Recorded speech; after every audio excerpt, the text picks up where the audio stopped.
Does anyone know what GRIDS is? That's what they used to call it. GRID stands for Gay-Related Immunodeficiency Syndrome. Also called gay plague, gay cancer.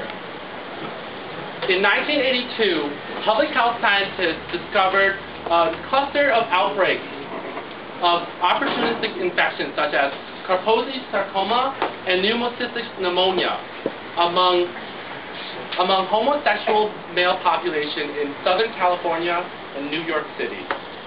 That is when GRID became associated with sexual orientation.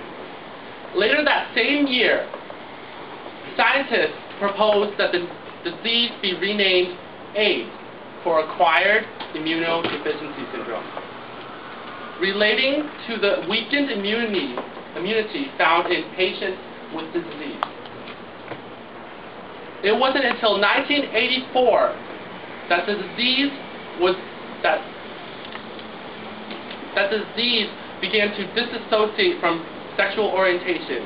That was when the health department began to realize that Dr. Robert Gallo's discovery that the human retrovirus, HIV, was the cause of AIDS, not sexual orientation.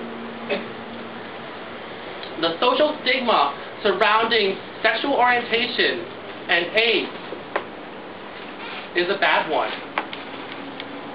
The reason, if we continue to identify AIDS and HIV as a gay illness, we will begin to give reason to people to discriminate against gays, to justify their hate.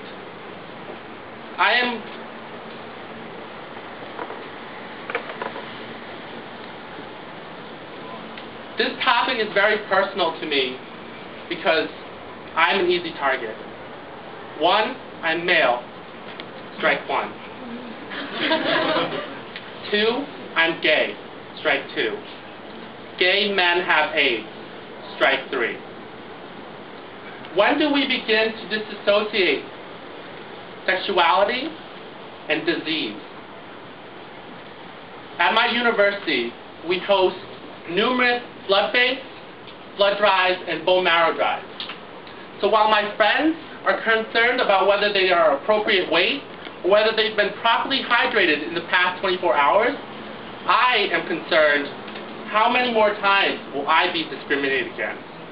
I worry if I can join my friends and become the good Samaritans that they are and do good deeds, donate blood, or register to become a bone marrow donor. I can do neither. Because before I can get my blood drawn or my cheek swabbed, I need to fill out a mandatory information sheet, submit it, and have it approved. There's always one question that brings me disappointment. Have you had sex with men in the past 12 months? I check yes, and I get deferred. So the next 12 months, I have to choose between having sex or saving lives. Tough choice, right? So we must continue to find reasons and methods of trying to disassociate sexuality and disease, because that is how we continue to perpetuate the differences and the discrimination that heterosexual identifying males tend to impose on homosexuals. If you are Asian and you are looking for a bone marrow transplant, good luck trying to find one. Because Asians, you are more likely to find a match if you find another Asian to do it. And even better if you guys are the same ethnicity. But it sounds easy, right? But in America, less than 8% of Asian Americans are registered to donate bone marrow. So on the one hand, you have apathetic individuals not willing and wouldn't put a second thought to donating blood or bone marrow, yet they fulfill the eligibility requirements. On the other hand, you have perfectly healthy, well-abled individuals perfectly willing to give their blood and their bone marrows, yet they are denied.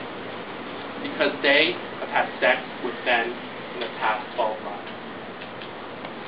The social, medical, and cultural disposition that places homosexuality with AIDS is the reason why we continue to perpetuate and diffuse the prejudice of heterosexual identifying males upon homosexuals.